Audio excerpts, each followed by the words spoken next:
Hello, dear friends from all over the world. This is Dr. Malloy speaking from Berlin, Germany.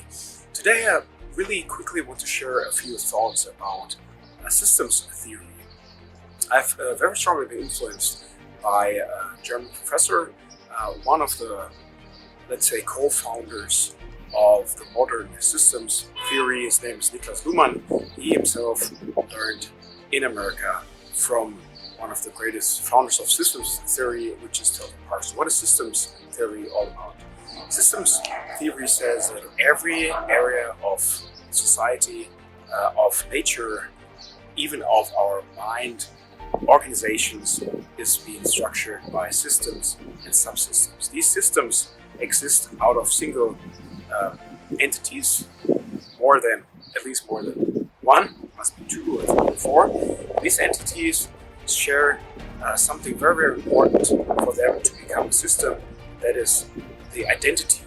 This identity can be based or rooted on goals that are being shared, a direction that is being taken, a meaning or a cause that is being followed. It can be the substance of which these entities exist of, something shared, which is creating a common identity within the system. The system always has an environment. There's no system without environment, so you always have this balance between the system and the environment.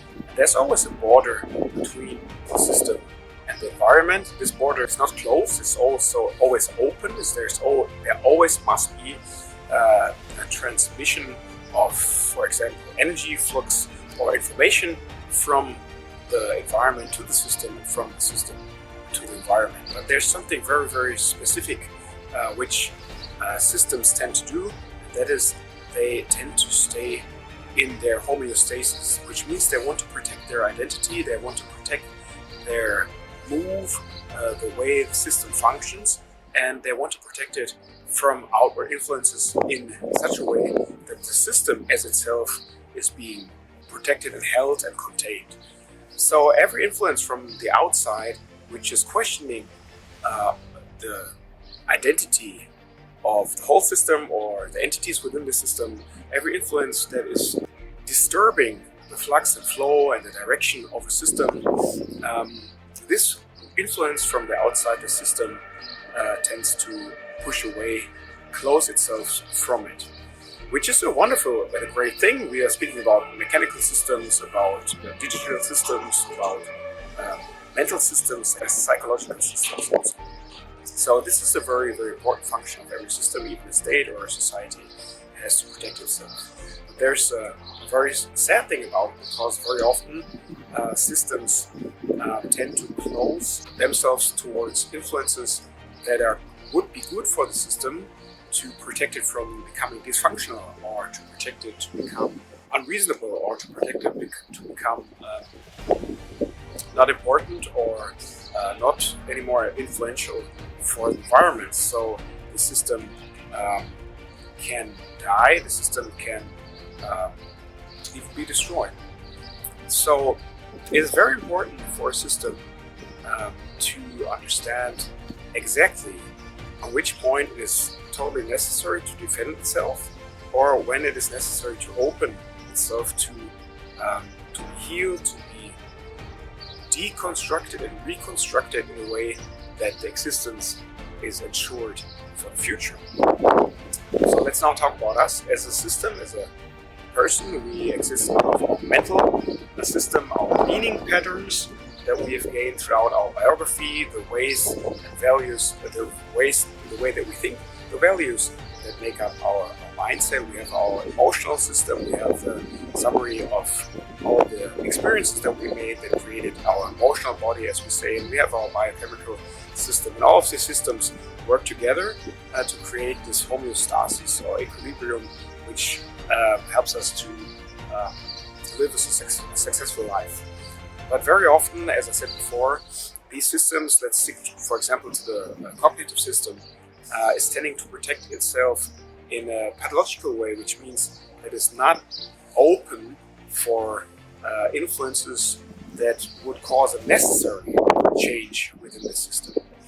And the question is, how can we protect our systems from closing up too strongly, losing sight for the things, for the changes that are necessary, for losing sight of the pathological tendencies of our system, and where we are so much in the protection modus that we're not growing anymore.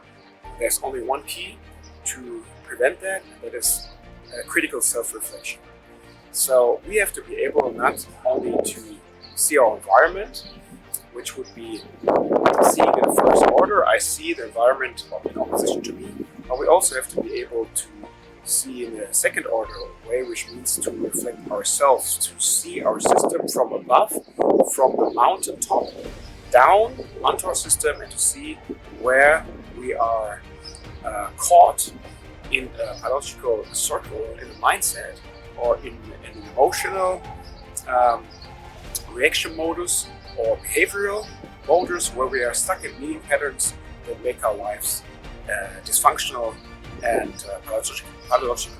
If we self-reflect ourselves critically, we will be able to see where our system is dysfunctional and where it's totally necessary to be open-minded, have an open heart for new ways of thinking, new ways of feeling, to be willing to meet the pain of deconstructing dysfunctional meaning patterns in our thinking and our feeling, and to create a new way of thinking, a new way of feeling, a new way of behaving, which can lead our system to evolve, to grow, and to become better, as we always say, to live a good life and live a better life. Thanks for listening.